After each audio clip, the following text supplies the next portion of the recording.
घर घर का श्रृंगार, प्रेम सनातन।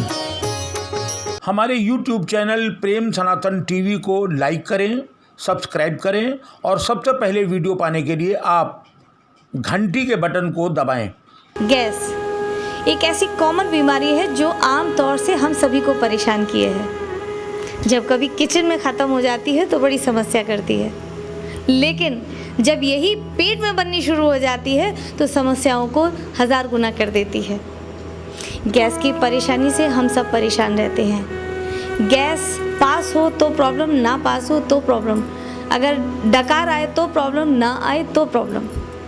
हर तरह से प्रॉब्लम ही प्रॉब्लम है और इस प्रॉब्लम का सॉल्यूशन लेके हम आपके सामने आए हैं डॉक्टर ओम प्रकाश आनंद जी के साथ, जो बताएंगे कि कैसे, क्या, कब और क्यों करें कि गैस बने ही नहीं, अगर बने तो उससे कैसे हम निजात पाएं।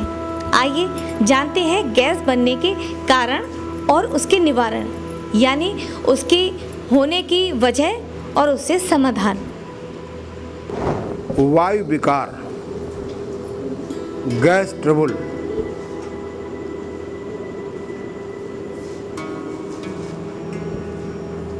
एक ऐसी सामान्य समस्या है।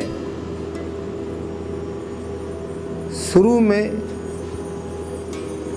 यदि इसकी रोकथाम न की गई, सही ढंग से इसका इलाज न हुआ, तो आदमी इस समस्या के कारण वो नाना प्रकार के कष्टों से ऐसा पीड़ित होता है कि वो तेली की बैल की तरह दवाइयों की, चिकित्सा पद्धतियों की चक्कर काटता रहता है, लेकिन उससे इसको निजात नहीं मिलता है।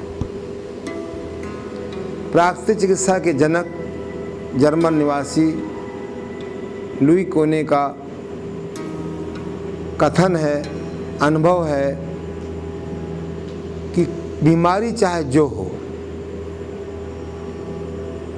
कम ज़्यादा किसी न किसी रूप में वायु विकार अवश्य होता है। इसलिए हर बीमारी के इलाज में वह वायु विकार ठीक करने के लिए अपने रोगियों को ठंडे पानी की पट्टी नाभि के नीचे रखने की सलाह देते थे या तकियादार टब में बैठने की सलाह देते थे। मेरा भी अपना व्यक्तिगत अनुभव है, जब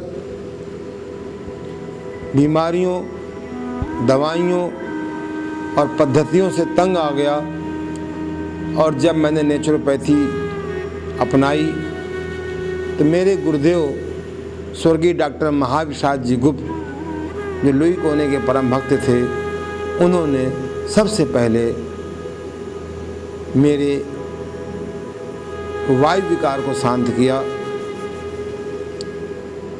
वायु विकार के कारण बड़ी आंत में जो मल इकट्ठा हो जाता है और सड़ता है, उसकी सड़ान को रोका और उसके मल निकालने की प्राकृतिक विधियाँ अपनाई और मुझे न केवल वायु विकार में आराम मिला, मेरी आंतों का जमा हुआ मल वो भी सरलता से निकल गया और मुझे अपने समस्त रोगों को दूर करने में बहुत मदद मिली। आज भी जब भी मेरे पास कोई व्यक्ति आता है, अपवाद छोड़ करके मैं सभी रोगियों को वायु विकार शांत करने वाली सबसे पहले क्रियाएं कराता हूँ। मेरा अनुभव है कि यदि आपको कब्ज रहता हो, आंव बनती हो, पेट आपका निकल रहा हो, तो आप वायु विकार नाशक इस क्रिया को करें। वायु विकार में तो लाभ होगा ही, कब्ज भी आपका टूटेगा और संचित मल की सड़ान भी रुकेगी और नाना प्रकार की जो एंटीबायोटिक दवाएं खाते हैं उनसे भी आपको आराम मिलेगा। इसको यूँ समझें कि वायु विकार पैदा क्यों होता है। जब किसी चीज़ में सड़ान पैदा होती है, उस सड़ान से न केवल कीड़े पैदा होते हैं उसमें, बल्कि उसमें वायु भी पैदा होती है। अगर ये वायु गुदा मार्ग से नीचे से निकलती रहती है तो हमें उतना बेचैन नहीं करती है, लेकिन जब वायु किसी कारण से नीचे से निकलना बंद हो जाती है और ऊपर की ओर चढ़ने लगती है, तो जिस अंग में ये अटैक कर देती है उस अंग में दर्द होने लगता है। प्रायः मेरे पास ऐसे तमाम रोगी आते हैं जो कहते हैं कि हमने हृदय रोग के शक में या एंजाइना पेन के शक में हमने जब कार्डियोग्राम कराया तो रोगी डॉक्टर ने कहा कि आपको हार्ट ट्रबल नहीं है, ये वायु है। और जब उनका हमने वायु विकार का इलाज किया तो बहुत जल्दी ठीक हो गए। वैसे सामान्यतः वायु विकार न होने के लिए 2-4-6 बातें ध्यान रखें। जैसे बिना भूख के कम भूख में भोजन न करने का अभ्यास करिए, क्योंकि बिना भूख के कम भूख में भोजन करने से भोजन का पाचन नहीं होता।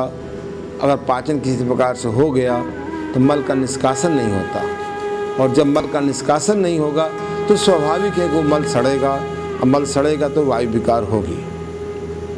इसलिए रोकथाम तो यही है कि बिना भूख के कम भूख में न खाएं। पर हमारी सामाजिक परिस्थितियाँ कभी कभी हमको बिना भूख के कम भूख में खाने को बाध्य कर देती हैं, या हम भोजन के आकर्षण में, समय के अभाव में हम भोजन कर लेते हैं। अच्छा तो यही है कि हम खरी भूख में ही खाएं, लेकिन फिर भी मनुष्य एक सामाजिक प्राणी है। अगर आप भोजन करने के बाद कच्ची छोटी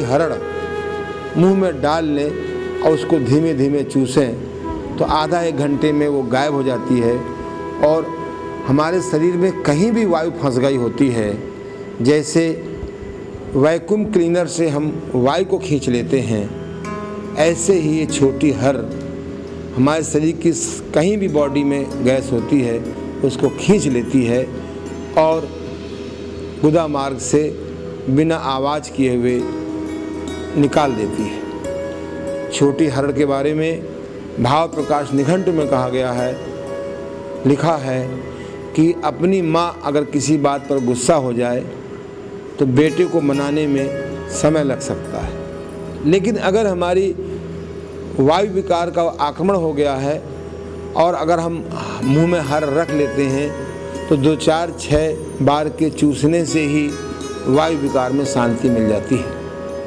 अच्छा तो यही है कि आपको जब भी कोई वायु विकार हो तो आप छोटी हर चूसें। अगर भोजन के पहले कच्ची सौंफ चूसने का अभ्यास करें तो भी आपको वायु विकार में बहुत आराम मिलेगा।